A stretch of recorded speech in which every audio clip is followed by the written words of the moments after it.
أعوذ بالله من الشيطان الرجيم. بسم الله الرحمن الرحيم. سبحان الذي أسرى بعبده ليلا من المسجد الحرام إلى المسجد الأقصى الذي باركنا حوله لنريه من آياتنا إنه هو السميع البصير. وآتينا موسى الكتاب وجعلناه هدى لبني إسرائيل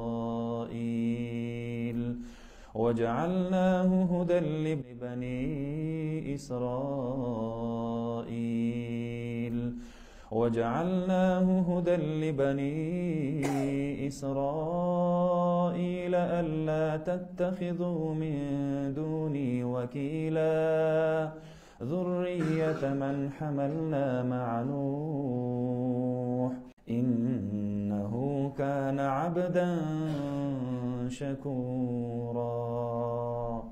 صدق الله مولانا